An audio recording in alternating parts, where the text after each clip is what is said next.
विश्ववाणी स्वतंत्र उपस्थापना को मु स्वागत करुच्ची तापस दास मो सहित अच्छा आम संपादक अर्जुन मुदुली। आज स्वतंत्र उपस्थापनार विषय हूँ कांग्रेस पुणी फेरुची अर्थात जिले में पुणी कांग्रेस कर्मी सम्मिलन हो जिला आरंभ कर सदर महकुमा sub division panchayat level Congress रे एकाधिक कर्मी सामिल होती। संपर्क में आम संपादक पचार कांग्रेस कौन बीजेपी सरकार थिबा बेले कांग्रेस कौन प्रति आग्रह कांग्रेस प्रति लोक समर्थन बढ़ुची कि? नमस्कार। कांग्रेस प्रति लोकंकर जो समर्थन बढ़ी से सरकार को आसला बेली समर्थन बढ़ीनी किंतु पूर्व अपेक्षा एबे भल कांग्रेस वृद्धि घटुची। आम देखु विभिन्न जगह मैंने सब मीटिंग कर गोटे भंडारी पोखर करते भल लोक होते गोटे आम केउझर करते से भल लोक होते तापर आमर पिपिली करते पिपिली बीजेडी बाहर कांग्रेस सी गोटे भल प्रोग्राम होता। कांग्रेस भी सब बेले प्रेस मीट करुच्ची सरकार केंद्र सरकार हो राज्य सरकार हो तार सचेतन करुच्ची। नीट परीक्षा पर दी थर से घेराव कले गोटे थर केंद्र मंत्री धर्मेंद्र प्रधान घर घेराव करता बेले गोटे थर ये मास्टर कैंटीन मसाल रैली करते ये रैली करते कि ये कले से बड़ कथा नुहे कि बड़ कथा हूँ कौन जो मैंने बहुत दिन धरी बीजेडी सहित रही बीजेडी सहित रहा भितर बर्तमान बीजेडी जब सरकार को न आसो तो ये लोक मैंने कौन करेंगे जो मैंने बीजेडी बीजेपी चिंताधारा भितर सामिल करें सी भोटर तो आपे आपे पलैब कांग्रेस को किसी असंतुष्ट बीजेपी बाहर जो कर्मी मैंने 15 वर्ष 20 वर्ष है झाड़ बुआई बीजेपी को आज पावर टाणी से गोटे असंतुष्ट किसी बुझुली किसी कर्मी असंतुष्ट अच्छा किसी पाऊना आगुरी जो बीजेडी थे बीजेडी वाला कंट्राक्टर भल मत कम कर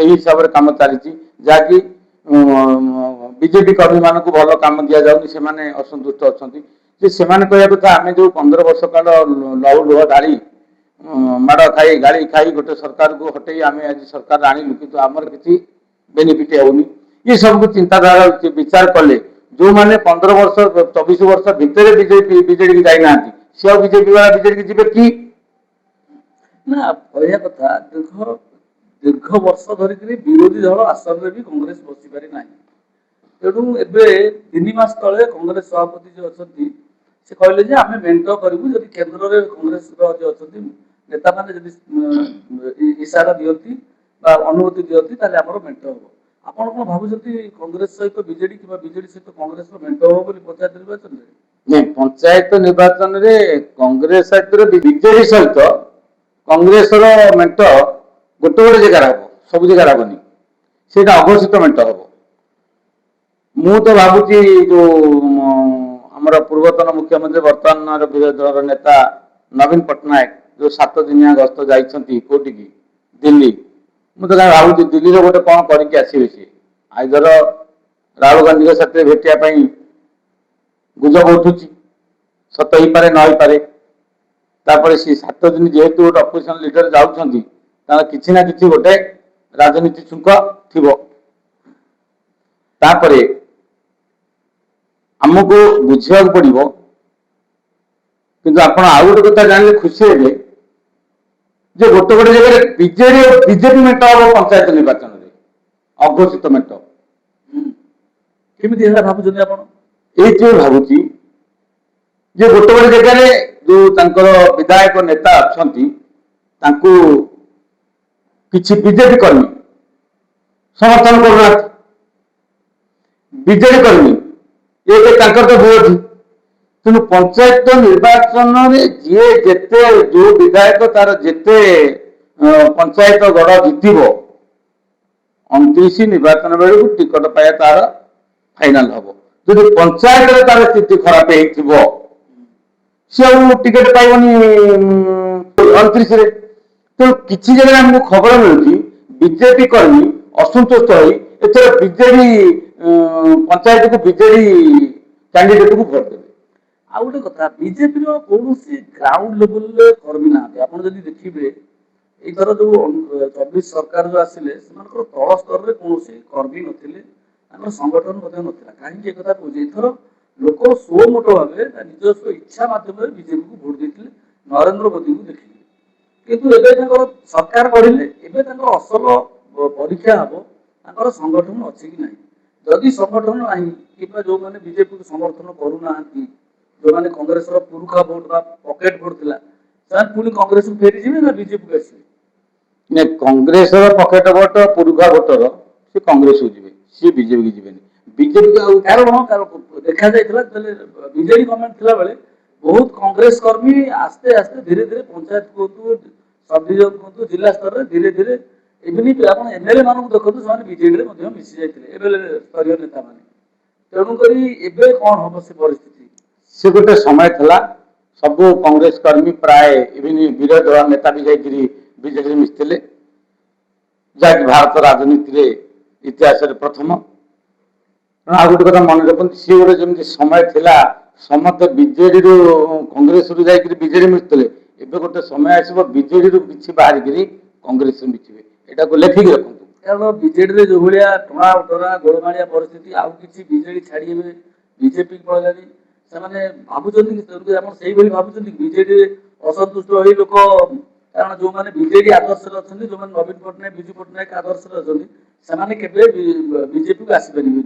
ତେଣୁ ଆପଣ ଭାବୁଛନ୍ତି କି ସେମାନେ କଂଗ୍ରେସକୁ ସମର୍ଥନ କରିବେ ବା କଂଗ୍ରେସକୁ ପଳେଇବେ ବୋଲି? ନିଶ୍ଚିତ ସେ ତାଙ୍କର ପୁଣି ଘର ଭଡ଼ା ହବ।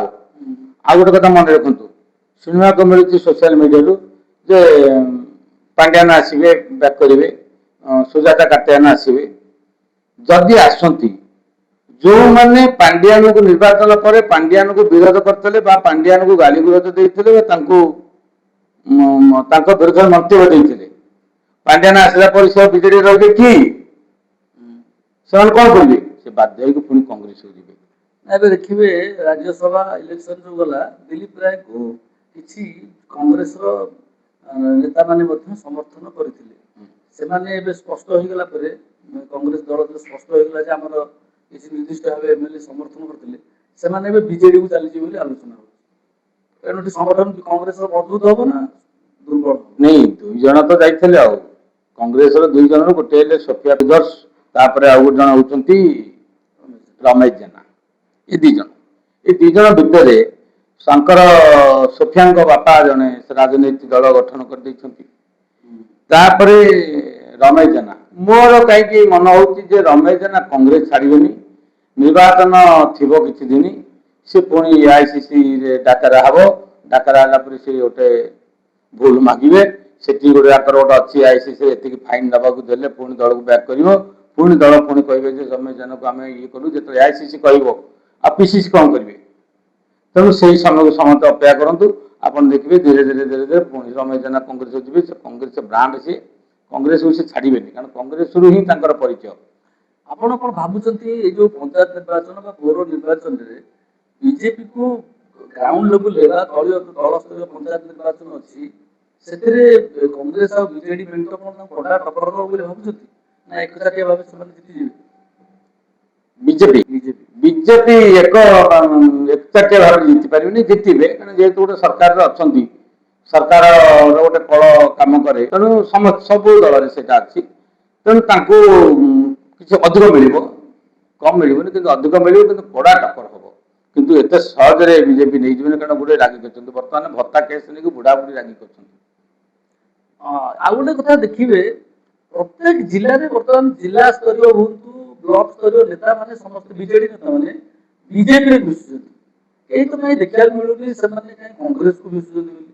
ଏକାଧିକ ସ୍ଥାନରେ ଆପଣ ଯୋଉ କହିଲେ ବୈଠକ କରୁଛନ୍ତି, କର୍ମୀ ମିଶୁଛନ୍ତି ଗ୍ରାଉଣ୍ଡ ଲେବୁଲରେ, କିନ୍ତୁ ନେତା ଗୁଡାଏ ନେତା ବର୍ତ୍ତମାନ ତାଙ୍କର କର୍ମୀଙ୍କ ସହିତ ବର୍ତ୍ତମାନ ବିଜେପିକୁ ପଳଉଛନ୍ତି। ଦେଖିବେ ସେ ଭୁବନେଶ୍ୱର ଠାରୁ ଆରମ୍ଭ କରି ବିଭିନ୍ନ ଜିଲ୍ଲାରୁ ନେତା। ଆଜ୍ଞା, ଆଉ ଗୋଟେ କଥା ମନେ ରଖନ୍ତୁ, ଯୋଉଠି ନେତା ପଳେଇଲେ ତା ଅର୍ଥ ନୁହଁ ଯେ ସେଠି ସବୁତକ ଭୋଟର ପଳେଇଲେ। ନେତା ଯାଇପାରନ୍ତି, କିଛି ନେତା ଯିବେ ତାଙ୍କର ସ୍ୱାର୍ଥ ପାଇଁ ଯାଉଛନ୍ତି, ବା ତାଙ୍କର ପାୱାର କମିଗଲା ବେଳକୁ ଦେଖୁଛନ୍ତି ଆମେ ଗୋଟେ ଦଳ ଅଛି, ପାୱାର ଅଛି, ସେ ଦୃଷ୍ଟିରୁ ଯାଉଛନ୍ତି। ପାୱାର ଯାହାର ଉପଭୋଗ କରିବାର ଅଛି ସେ ଯିବ। ବର୍ତ୍ତମାନ ଆମେ ଆପଣ କହୁନାହାନ୍ତି ଯୋଉ ରାଜ୍ୟସଭାକୁ ଛାଡିକିରି ପୁଣି ଗଲେ ରାଜ୍ୟସଭାକୁ ଯିବେ, କିଏ ସେ? ଆମର ଦେବାଶିଷ ସାମନ୍ତରାୟ। ଲାଭଟା କଣ ହେଲା? କିନ୍ତୁ ଦେବାଶିଷ ସାମନ୍ତରାୟ ଯୋଉଭଳି ନେତା, ଯୋଉଭଳି ତାଙ୍କର କଥାବାର୍ତ୍ତା, ତାଙ୍କ କଥାବାର୍ତ୍ତାକୁ ବିଜେପି ବାଲା ସାମ୍ନା କରିକି ତାଙ୍କ ସାଥେ ଚାଲି ପାରିଲେ ତ ନା ତ ମୁଁ ଭାବୁଛି ବୋଧେ ଇଏ ରାଜ୍ୟସଭା ପରେ ତାଙ୍କର ପଲିଟିକାଲ ଡେଥ୍ ହେଇଯିବ। ଦର୍ଶକ ବନ୍ଧୁ ଶୁଣିଲେ ତ ଆମର ଯୋଉ ଆଲୋଚନା ହଉଥିଲା ଯୋଉ ଆଗାମୀ ପଞ୍ଚାୟତ ଏବଂ ପୌର ନିର୍ବାଚନରେ ବିଜେଡି ଏବଂ କଂଗ୍ରେସର ମେଣ୍ଟ ହବ, ମେଣ୍ଟ କେମିତି ସଫଳତା ପାଇବ ଆଉ କଂଗ୍ରେସ କେମିତି ତାର ସାରା ରାଜ୍ୟରେ ସଂଗଠନକୁ ମଜବୁତ କଲାଣି, ଆପଣମାନେ ଆମର ଆଲୋଚନା ଉପରେ କଣ ମତାମତ ରଖୁଛନ୍ତି ଏ ନେଇ କମେଣ୍ଟ ବକ୍ସରେ ଜଣାଇବେ। ରହୁଛୁ, ନମସ୍କାର।